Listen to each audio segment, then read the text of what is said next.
It was a peculiarly warm afternoon in the early spring of 1891 when I, Dr. John Watson, found myself once again in our sitting room at Baker Street. I hung heavy with the mingled odor of pipe smoke, old leather-bound volumes, and the faint aroma of the Persian zipper in which my companion, Sherlock Holmes, kept his tobacco. The fire had burned low, yet the glow upon Holmes's sharp profile made him appear a figure cut from the very fabric of mystery itself. Had been writing up an account of our recent adventure involving the Kensington forgeries when who had been silent for nearly an hour, suddenly lifted his head, his grey eyes glinting with the quick intelligence of a hawk.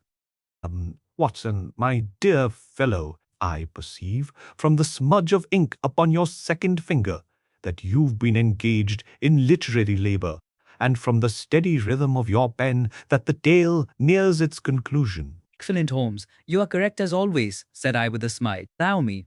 How on earth do you deduce the steadiness of my writing from mere observation? Elementary, my dear Watson.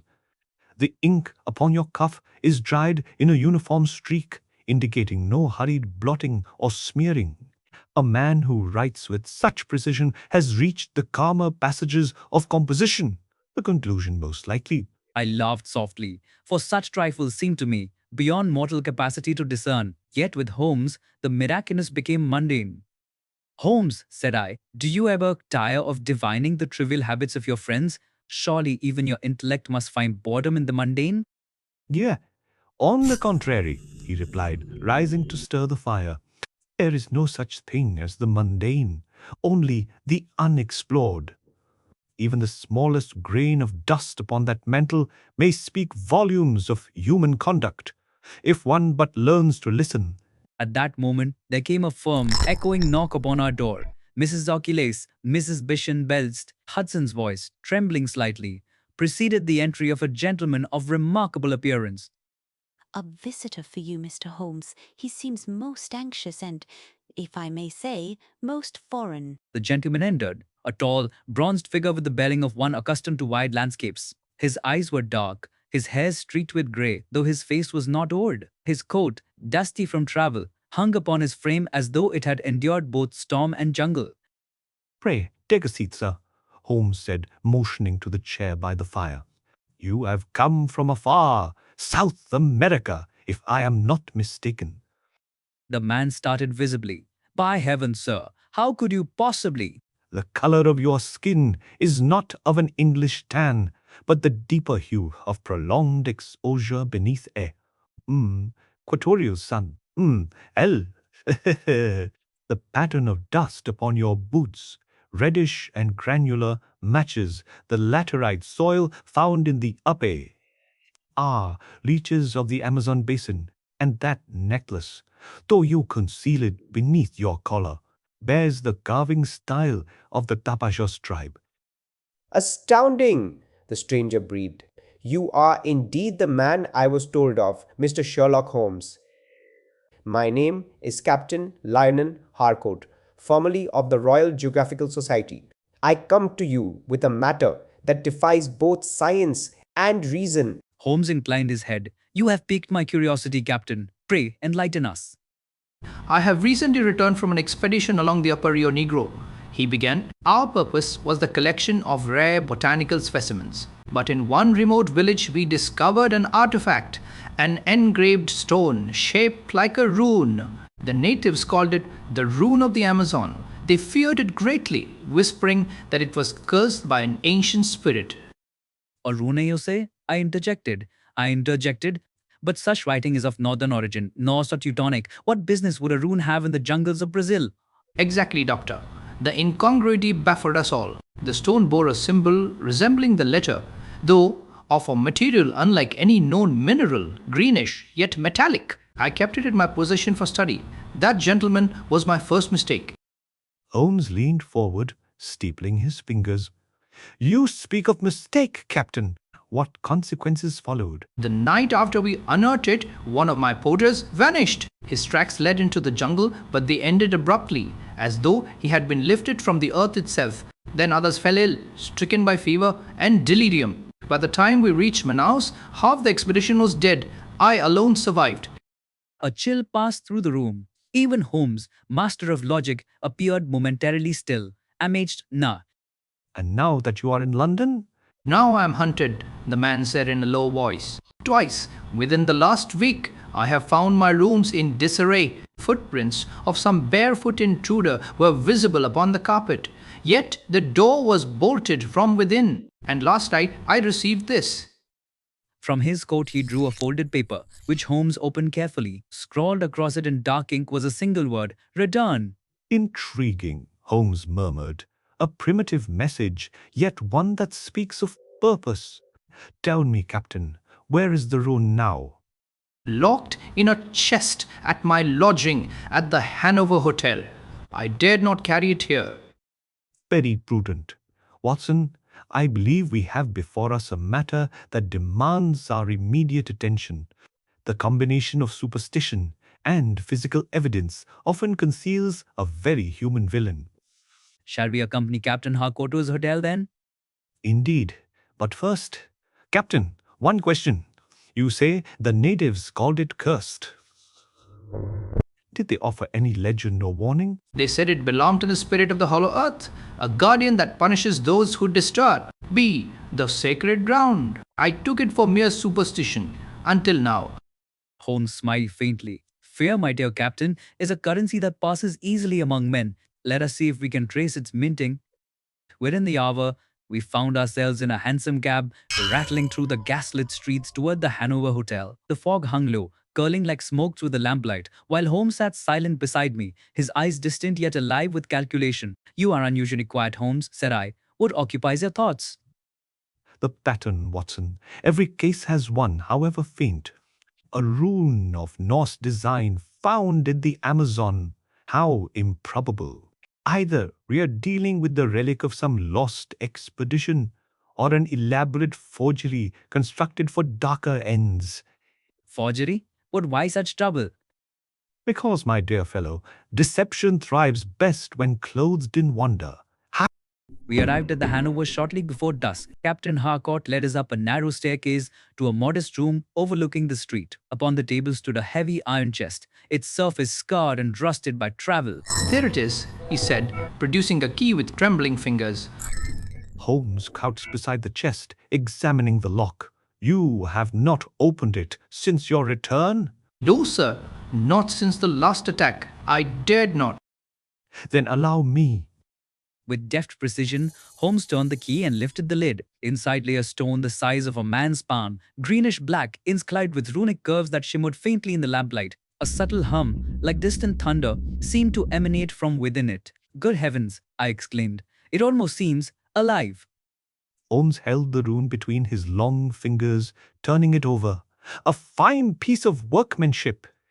The engraving is not ancient, but recent, no more than a decade old. Note the sharpness of the lines. Yet the material, this is no common stone. You mean it is man-made? Possibly, or perhaps altered by chemical means. Watson, fetch me your magnifier. I complied, and Holmes examined the object with minute scrutiny. Interesting. There are traces of gold dust within the grooves, likely applied with a fine brush. Aid here, what appears to be a residue of resin, perhaps from tropical tree sap. Someone wished to lend it an air of antiquity. Then the curse? Is of human origin, Captain, a fraud designed to terrorize.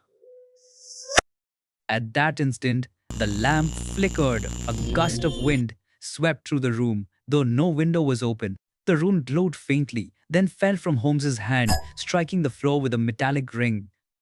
What in heaven's name? Holmes stooped swiftly, his expression unreadable. A curious phenomenon. Static discharge, perhaps. Yet it proves our object is not mere stone. There is metal in its core, possibly magnetic. Magnetic? But why should it behave so? That, Captain, is what we shall endeavour to learn. Watson, we must convey this artifact to Baker Street tonight. There, I can subject it to proper examination. And what of Captain Harcourt? He shall remain here for his safety. But bolt your door, Captain, and allow no one entry. There is mischief afoot, and the rune is but the bait. As we left the Hanover, the night had deepened, fog coiled thick as cotton, muffling the hoofs of passing cabs. Holmes walked briskly, the rune wrapped carefully in his handkerchief. "Yes, you believe the intruder will return for it?" I asked. Unquestionably, whoever orchestrated this seeks the rune desperately. The false curse serves only to frighten the weak-minded, while the true value lies hidden in its composition.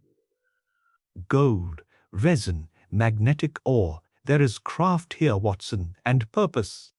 Then we are dealing with a scientist or a smuggler. Perhaps both. London harbors stranger men than the jungles of Brazil. And thus began one of the most singular adventures in our long association, an affair that would lead us from the foggy alleys of London to the dark heart of empire, where the rune of the Amazon would reveal its deadly secret.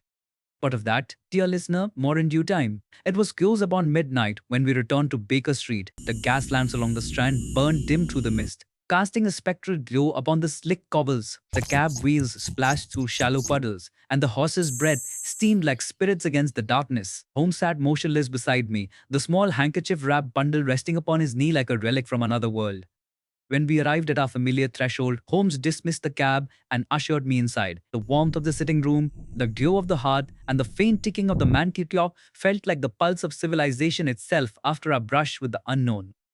You perceive, Watson, said Holmes, unwrapping the object upon the table. Ache! The true test of reason lies not in accepting the marvelous, but in dissecting it. A fair philosophy, I replied, but you must admit, Holmes, come on, out lum, that the rune behaved in a manner most unnatural. A glow, a hermit, defies easy explanation. So does the aurora borealis, yet it yields readily to electricity. Let us not mistake the unknown for the inexplicable. Holmes took from a drawer his set of delicate instruments, a magnifier, a small chemical lamp, a balance, and an assortment of acids and powders. He laid them out with the precision of a surgeon preparing for an operation. Now, Watson, kindly adjust the lamp. We shall examine our guest from the Amazon. The rune lay upon the white cloth, glimmering faintly as if mocking the gaslight. Holmes turned it over with a pair of tongs, his gaze intent. You note the engraving runic, certainly, but not ancient. Observe this cross-stroke, cut by a modern steel instrument, not worn by time. The hand was steady, professional, perhaps even mechanical. Then someone forged it, and Precisely. But why employ the form of a rune? Because, my dear Watson, symbols are the currency of fear. The human mind invests in what it cannot comprehend. still, I said, you must concede, Holmes, that no ordinary craftsman could produce such luminescence. What gives it that eerie glow? We shall learn presently. With that, Holmes struck a lucifer match and applied a flame beneath the stone. For a moment, nothing occurred. Then, as the heat intensified, the rune began to emit a pale green radiance, pulsing faintly, almost alive. By Jove, I exclaimed, it responds to heat. Indeed, a phosphorescent compound perhaps derived from a mineral. There is genius in its construction. See here, beneath the layer of stone, a metallic surface, likely gold, alloyed with bismuth. Someone has gone to immense lengths to simulate the supernatural. And to what end? That, Watson, is the question that haunts me. Such craftsmanship bespeaks not mere deception, but a purpose, a message, perhaps, or a key.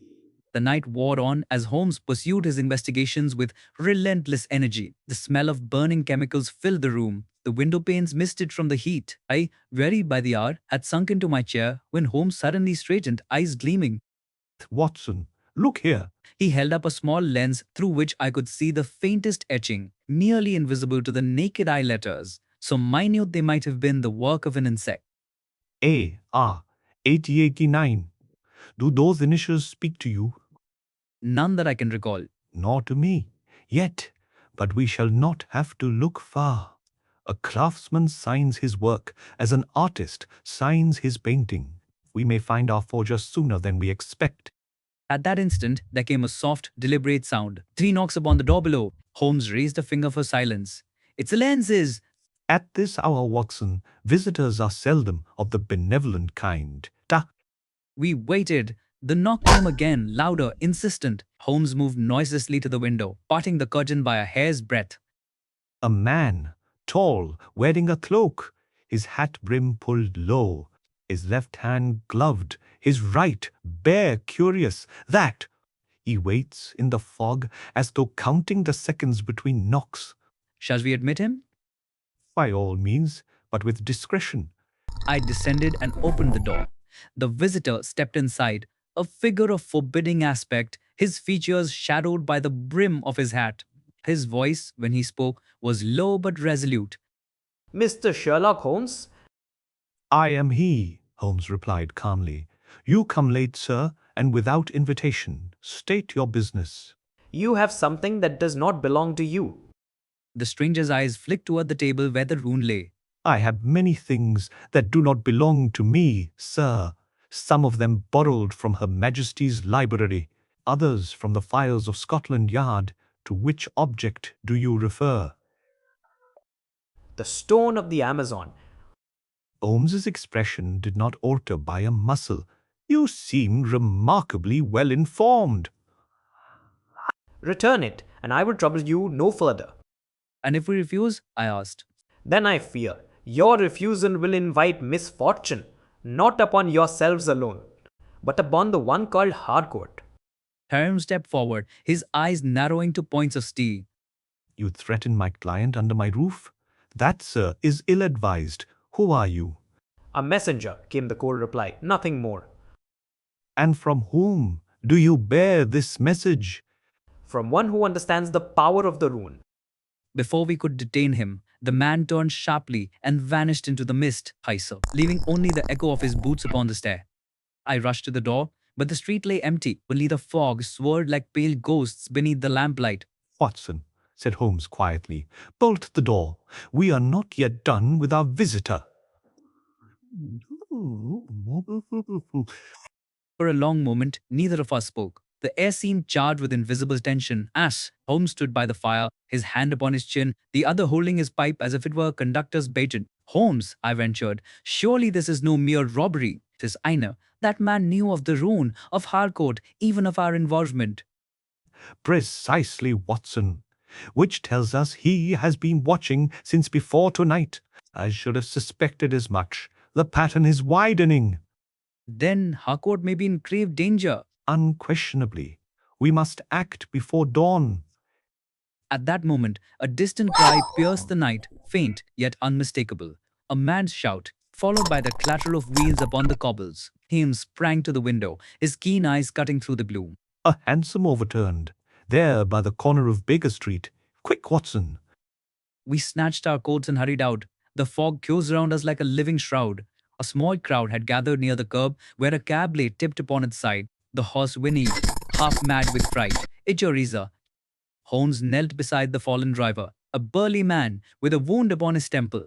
So, I bent to assist, checking for pulse. Alive but unconscious, said I. An accident? No, Holmes replied, examining the man's hand. Ho! Observe, powder burns upon the glove, and this wound inflicted by blunt force, not by fall. Someone attacked him. But why?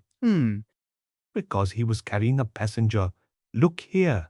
The second set of footprints, lighter, leading into the alley. Someone fled the scene.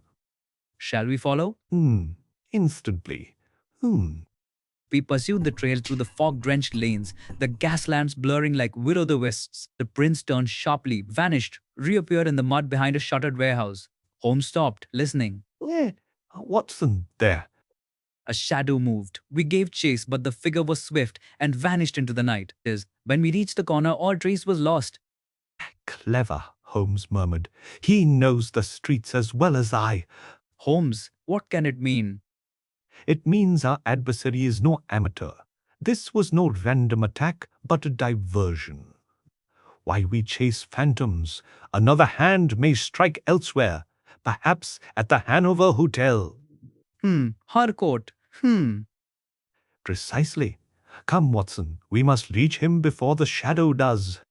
We summoned a cab from a nearby rank and drove at speed toward the Hanover. The streets passed in a blur of mist and gaslight. My heart pounded with apprehension. Holmes sat rigid, his eyes aflame with thought. Watson, he said suddenly, do you recall the initials upon the rune?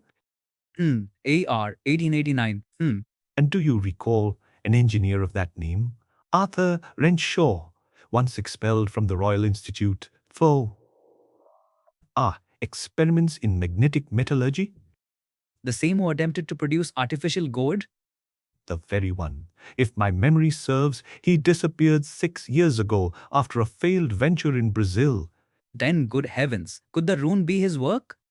More than likely. And if so, the stakes are far higher than superstition. We may be dealing with the residue of a scientific experiment, a formula worth a king's ransom. Cab lurched to a halt before the Hanover. We rushed up the stairs to Harcourt's chamber. We heard the banging. The door stood ajar. Inside, the room was in shambles. The chest overturned, papers strewn across the carpet. Captain Harcourt lay upon the floor, motionless. I dropped beside him, feeling for a pulse. Alive, I said, but barely.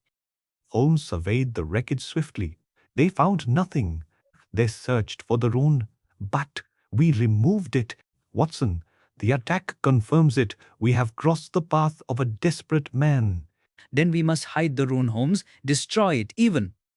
Destroy evidence? Never. We shall conceal it and set our own snare. If they seek the rune, we shall let them come for it and meet them on our terms. You mean to bait them? Precisely, my dear Watson. Tomorrow night, Baker Street shall become the stage for our adversary's downfall. Yes? And thus began our grim vigil, an unseen enemy, a mysterious relic, and a trail that would lead us into the darkest corners of empire and ambition. Yet as I looked upon Holmes that night, silhouetted against the dying fire, I saw in his eyes that gleam of fierce anticipation, the light of intellect confronting the abyss. Behold! The game, as he would say, was once more afoot. The following day dawned grey and silent. And is it the kind of London morning when the fog clings low and even the sound of a carriage seems to move through wool? I found Holmes already at work. His breakfast lay untouched, his dressing gown dusted with ash and chalk. Upon the table, the rune of the Amazon glimmered faintly under the steady glow of a shaded lamp. Holmes, said I, rubbing the sleep from my eyes, have you been awake all night? Sleep, my dear Watson, is a luxury reserved for those untroubled by questions. And I have many questions indeed. This rune, for instance, how does it respond to heat yet resist flame? Why does it hum faintly as though it possessed a current? And what, in heaven's name, is hidden inside? You mean to open it? If possible, but delicately. A rash incision might destroy whatever mechanism lies within. Hew me. Observe. Holmes adjusted a small clamp and fixed the rune upon a padded vise. He then produced a series of fine instruments, needles, forceps, and a jeweler's saw, and began to work with the patience of a surgeon. You see, Watson, the edges here are not uniform. This faint groove, almost imperceptible, suggests that the two halves are joined by a hidden seam. Then it opens. I believe so. The blade made the lightest scrape, came a soft click, then the rune separated neatly into two hemispheres. Inside lay a cavity lined with gold foil, in which rested a tiny glass capsule filled with a dark, viscous fluid. Good heavens! Not heavens, Watson, chemistry. This is no relic, but a vessel, a container for some chemical preparation. Smell. There is the faintest odor of ozone and turpentine, possibly an electrical reagent. Electrical reagent? But what could such a thing accomplish? That, Watson, is what we must discover before our mysterious adversary does. I suspect it is the key to Renshaw's experiments in transmutation. His attempt to create artificial gold through magnetic catalysis. See here, the metallic lining acts as both conductor and reflector. The rune itself is a battery of sorts, disguised as an ancient charm. Then the curse. was a smokescreen, a superstition to conceal a scientific theft. Renshaw, or someone who inherited his knowledge, has manufactured these runes, perhaps to fund further experiments. But if one were to misuse the contents, oh, Holmes trailed off, his gaze distant. You fear it may be dangerous? highly. A formula that can transmute metal would overturn commerce itself. Nations would kill for it, and they may already be trying. That day passed in tense preparation. Holmes sent 3 telegrams, one to Inspector Lestrade, another to the Royal Institute, and a third to a certain Professor Chalice, a chemist of singular expertise. He spoke little, but every movement betrayed precision and purpose. Watson, he said at length, tonight we set our trap. I shall arrange the room as before, the rune in plain sight. You will take position behind the curtain near the window. I shall feign sleep in the armchair. Whoever seeks the artifact will come for it. Of that I am certain. And if he carries a weapon? Holmes smiled faintly. Then I trust your old army revolver remains serviceable. As ever. As ever. The hours crept by. Midnight drew near. The fire burned low, painting our sitting room in shifting shadows. Outside, London seemed to sleep, save for the occasional clip of hooves on the stones below. Holmes reclined in his chair, eyes half closed, every muscle relaxed. Yet I knew no panther lay more alert. The rune placed upon the table glowed faintly in the gloom like some enchanted heart. I crouched behind the curtain, revolver in hand, scarcely daring to breathe. Then it came. A whisper of movement at the window, almost imperceptible, the faint creak of a latch, a gloved hand emerged, ghostly in the dim light, followed by the shadowed outline of a man. Quietly, patience, Watson. The intruder moved with uncanny grace, his form thin, his step deliberate. His coat brushed the table as he reached for the rune, his hand trembling as though in reverence. Now, Holmes, I whispered. Now. I leapt forward. The figure spun, striking out with a flash of metal. Holmes sprang up at once, grappling with him. There was a struggle, a violent one, then a sharp crack as my revolver discharged into the ceiling. The smell of powder filled the room. Holmes seized the man's wrist and twisted with practiced force. The dagger clattered to the floor. In the firelight, the intruder's face was revealed, a gaunt, hollow visage with feverish eyes and the pallor of long illness. Arthur Renshaw, I presume. Holmes said quietly. Holmes, the man gasped. You know me? Your reputation precedes you, sir. Once an engineer, now a fugitive. 6 years vanished into the jungles of Brazil. And yet here you are, risking all for this little bauble. Pray enlighten us. What is its true purpose? Renshaw laughed. A dry, broken sound. You think you can comprehend it? The world mocked me, called me mad, but I have seen metals breathe, stones that live, rivers that carry lightning. The rune is but one fragment of the power I harness there. Power that killed your men and nearly killed Harcourt, I cried. They were weak. They did not understand. Wine is endo. My formula, draws light from the elements themselves. With it, gold flows from dust, energy from decay. But I needed funds to perfect it, and when the society refused me, You turned to subterfuge. You forged artifacts and lured investors under the guise of discovery. The rune of the Amazon, a convenient disguise for a smuggled device. they would have sold it, corrupted it. I alone can master it. A familiar refrain of every fanatic who mistakes genius for divinity. Renshaw wrenched free suddenly, his hand darting to the table. Before we could stop him, he seized the glass capsule and hurled it into the fire. There came a hiss, then a burst of green flame that leapt nearly to the ceiling. The air shimmered with the scent of metal and ozone. Back, Watson! Holmes shouted, pulling me aside. The flame burned fiercely for a moment, then collapsed inward with a strange, sucking sound, leaving the hearth cold and dark. You fool, Holmes said through clenched teeth. You might have destroyed us all. Destroyed? No. Freed. You will never understand. Holmes turned sharply toward me. Watson, the air! Do you smell it? Acrid, sweet and metallic. Phosphorus fumes opened the window. I flung it wide, gasping for breath. When I turned back, Renshaw had collapsed, coughing violently. The fumes having overcome him, Holmes bent over the man, examining his pulse. Alive, but weakened. The exposure has done its work. Quick, Watson, the window must stay open. We shall summon Lestrade and have him taken to the yard. And the Rune? Ruined, I fear, but not its secret. Thou! What we have seen tonight is but the shadow of a science that borders on alchemy. Within the hour, Inspector Lestrade arrived with two constables, Christians, astonished at the scene that met them. Holmes, calm as ever, delivered his account succinctly, omitting none of the essential details. So this fellow was your midnight visit, eh? Eh? And you say he's the same Renshaw who vanished years ago. Lord bless me, Holmes, your cases grow stranger by the week. Only because the world insists on remaining a curious place, Inspector. Kindly see that Renshaw is confined under guard. His knowledge may prove more dangerous than any firearm.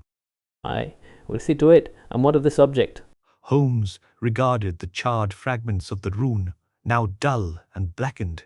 Evidence, Lestrade! Handle it as such. There remains enough to verify its construction. Very good. And the fire, sir? Contained, but let us ventilate, unless you wish to share Renshaw's chemical baptism. Roughly, I'll take your word for it. When the room was cleared and silence once more descended upon Baker Street, Holmes sank into his chair, exhaustion showing for the first time. The lamplight threw long shadows across his sharp features, making him appear almost spectral. Holmes, I said softly, you've saved that poor captain's life, and perhaps others besides. Surely even you must feel satisfaction. Satisfaction, Watson, is a fleeting companion. What lingers is curiosity, and tonight's case leaves me unsatisfied still. How so? Because Renshaw did not act alone. Mark my words, there was organization behind him. The man who came last night, the messenger, he spoke not as a servant, but as an envoy.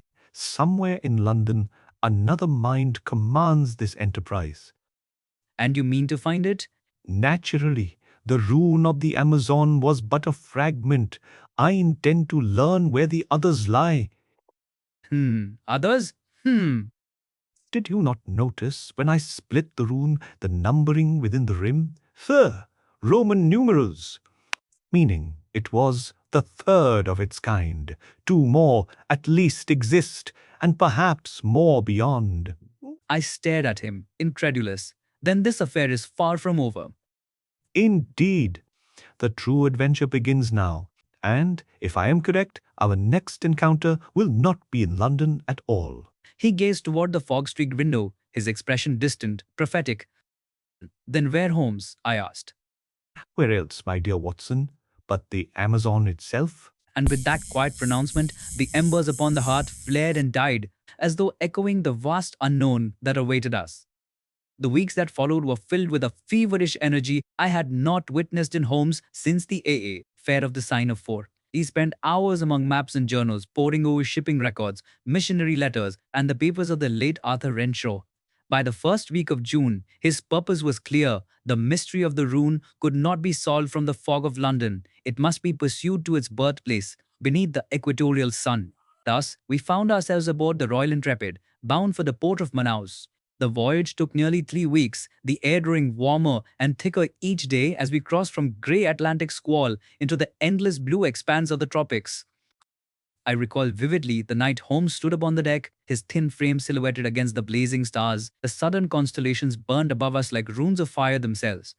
Holmes, said I sometimes wonder whether we chase ghosts. Renshaw lies confined, his secret destroyed. Why journey halfway across the globe for what may prove nothing? Because, my dear Watson, he replied, his voice low, but sure, science is rarely buried alone. Renshaw's work bore the mark of collaboration. Someone supplied his materials, guided his experiments, perhaps even financed him. To trace the rune's origin is to uncover the mind behind the mask. And you believe that mind to be still active? Active and waiting. The letter 3 upon the rune was no accident. It implies a series, 3 artifacts, perhaps more. The pattern remains incomplete, and incomplete patterns are intolerable. Smiled faintly then, his eyes reflecting the strange brilliance of the tropical night. We reached Manaus at last, a frontier city crouched upon the mighty river like a jewel of decay. The air was thick with the scent of orchids and corruption, of tobacco and damp earth. Traders, missionaries, and fortune seekers thronged the quays, while the slow brown current of the Amazon glimmered beneath the sun like molten glass. Holmes wasted no time. Through the British consul, he obtained introductions to several local guides and explorers. Among them was a man named Diego Montero, tall, lean, his eyes bright as the edge of a knife. You seek the Vale of Tapajos? He asked when Holmes showed him Renshaw's maps.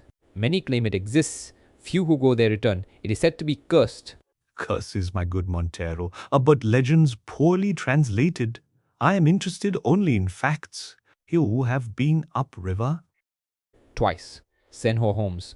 Once with missionaries, once with collectors. The jungle does not welcome strangers. But, he added, glancing shrewdly at Holmes's face, you are not ordinary travelers. If you pay well, I will take you. Holmes inclined his head. You shall have your price, and more, if your courage equals your knowledge. Then prepare, my friends. The river devours the careless. Within 3 days, we set out upon a narrow steamer that chugged through the endless labyrinth of glee. The heat was suffocating, the air alive with the drone of unseen insects. Night fell swiftly in those latitudes. One moment day, the next, velvet darkness pierced by the cries of strange creatures. I had served in Afghanistan and thought myself hardened to discomfort, yet nothing in war equaled the oppressive vitality of that wilderness. Holmes, however, seemed in his element. He observed everything. The silt color of the river, the species of bird that flitted above us, even the peculiar carvings upon a trader's canoe. Watson, he remarked one evening, pointing to the wooden prow of a passing vessel. S! Ha ha! Note that emblem, a spiral enclosed within a triangle. It appears again and again upon native talismans. Renshaw's rune bears the same configuration beneath its outer script. Then he learned it here. Or stole it. Ideas migrate like diseases. They take root wherever conditions fail a contagion. You mean the symbol itself may be older than Renshaw's science? Precisely. And therein lies the key, for whoever first conceived it may have done so for reasons more profound than profit. Dad, after days upon the river, we came to the mouth of a tributary that Montero called the Rio da Lua, the River of the Moon. Here the steamer could go no further, and we exchanged it for canoes, manned by silent natives whose black eyes regarded us with uneasy curiosity.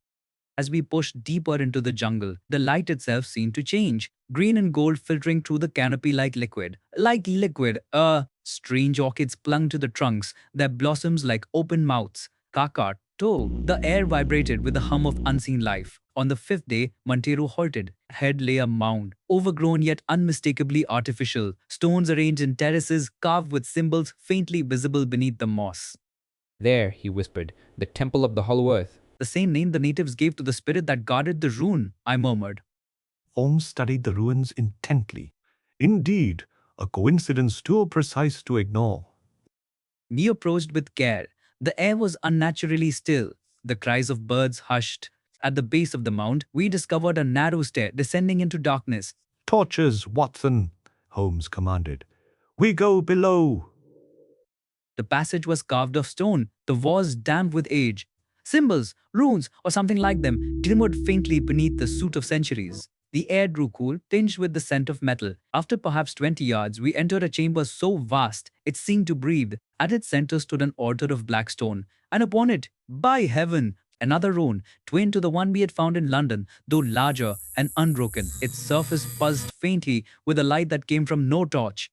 Holmes, I whispered, this surpasses all imagination. Compose yourself, Watson. Wonder is the enemy of reason. Yet even reason must admit that we stand upon the threshold of something extraordinary.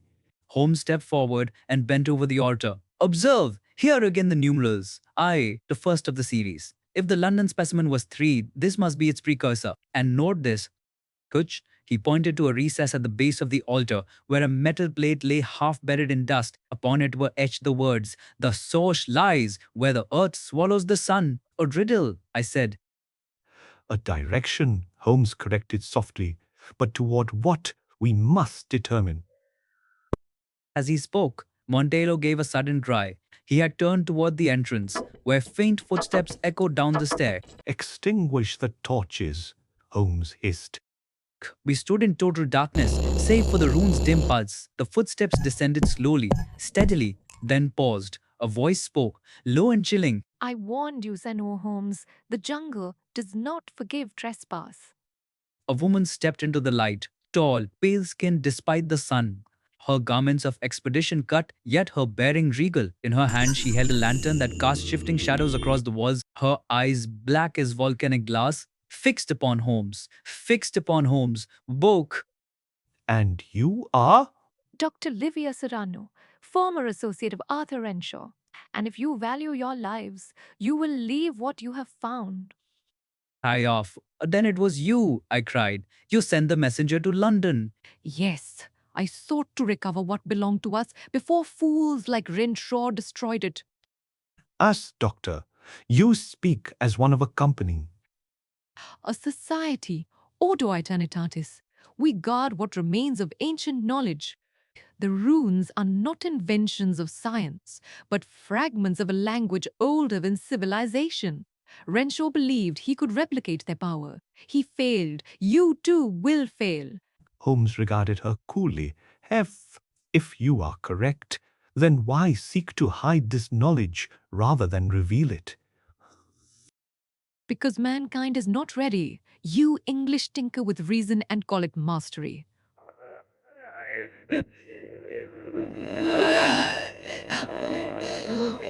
Yet one taste of true alchemy would tear your empire apart. And so you would keep it buried forever? Better buried than misused. An argument, not without logic, Holmes admitted. Yet secrecy invites corruption, Doctor. Knowledge, even dangerous knowledge, must be examined to be understood. Examination has a price. Serrano Holmes. Will you pay it? Her hand moved suddenly, and I saw the flash of a revolver. But before she could fire, Montero lunged, striking her arm aside. The shot exploded against the stone, echoing like thunder through the vault. Dust rained from the ceiling. The rune upon the altar flared in sudden brilliance. Out, Holmes shouted. The structure's unstable. We fled toward the stair, half blinded by the light. Behind us came a low rumble, as though the earth itself groaned. We burst into the night air just as the passage collapsed in a torrent of stone and dust. For a moment we could only stand, gasping as the jungle reclaimed its silence. The entrance was sealed. She's gone, Montero said softly. Buried, I murmured. God rest her soul. Do not be so certain, Watson, Holmes replied quietly. I have seldom met an intellect so formidable. If she survives, she will rise again, and we must be prepared. But the rune? Shattered, perhaps, yet the knowledge endures, and the riddle where the earth swallows the sun remains unsolved. There lies our final clue. That night, by the river bank, Holmes sat long in silence. The map of the Tapajos spread before him. Toss of fireflies drifted through the dark like sparks from unseen forges. Holmes, I said at last, after all we have witnessed, do you still hold that reason can explain everything? Reason explains all that is knowable, Watson. The remainder, that which defies explanation, we simply have not yet learned to reason upon. And the runes? They are the language of that boundary between the known and the unknowable. Our task is not to believe, but to translate. And what will you do when we return to London? Return? He smiled thinly. We are not yet finished. The temple was the beginning. The final rune awaits. And if I am not mistaken, its resting place will answer the riddle itself. Ook. You mean? Tomorrow we go where the earth swallows the sun. Thus ended that harrowing day upon the Rio de Lua. Little did I know that our next step would carry us into the very maw of mystery and to the brink of death itself. Dawn came pale and heavy with mist upon the jungle. The cries of unseen creatures echoed through the trees like the lamentations of spirits. We had slept little, Holmes not at all. When I woke, I found him seated cross-legged upon the damp earth, his pipe extinguished beside him, the map of Tapajos pinned open by his revolver. His gaze was fixed upon the curling letters of the inscription we had uncovered. The source lies where the earth swallows the sun. Holmes, I said, you have not used your eyes since last night. Nor shall I until the cipher yields. Observe, Watson, this valley stretches precisely along the western ridges of the Cerrado Encantado. At equinox, the sun descends behind the largest peak. To the eye, it seems literally to vanish into the earth. Then that is where we must go? Precisely. The ancients built their sanctuaries in alignment with celestial events. If the runes mark a sequence, their final resting place will correspond to that alignment. Montero will guide us. The mountain you speak of, Senhor Holmes, is feared by my people. They call it Boca do Sol, the mouth of the sun. Strange lights are seen there, and no birds fly above it. Excellent. A most promising omen. Holmes, I protested, even you cannot treat an omen as evidence. My dear Watson, I treat it as probability. The rarer a phenomenon, the greater the reason to examine it. We began our ascent that afternoon, leaving behind the dense riverine forest for higher ground. The air grew cooler, the foliage darker, the silence profound. Vines hung like serpents from the branches, orchids gleamed ghost white against the gloom. Every step was a labor, yet Holmes pressed on with relentless precision, his eyes bright with the fire of deduction. As we neared the summit, Montero halted and pointed. There, he whispered. Tree, before us yawned a vast cavern mouth, a perfect semicircle of black stone that indeed seemed to swap. Loud the sun. The air that issued from it was cool and metallic, like the breath of a buried forge. The mouth of the sun, Holmes murmured. So the riddle unfolds. Come, Watson, light your lantern. Whatever awaits us lies within. Passage wound downward in great arcs, the floor smooth as if polished by ancient tools. Strange runes glimmered faintly along the walls, concentric spirals, triangles, and the same sigil we had traced upon the London artifact. The air vibrated faintly, as though charged with some hidden current. At length we entered a vast chamber. In its center rose a dais of bronze, and upon it, gleaming even in that subterranean half-light, stood the largest rune yet, flawless, whole, and alive with inner luminescence. Good Lord, I whispered. The third, or perhaps the first? The final, Holmes said softly. Observe the numeral V5, the completion of the series. He stepped forward slowly, every movement deliberate. So note the apparatus. Watson, wires, coils, crystal lenses. This is no mere idol. It is an engine. An engine? But what purpose could it serve? That is what we must determine.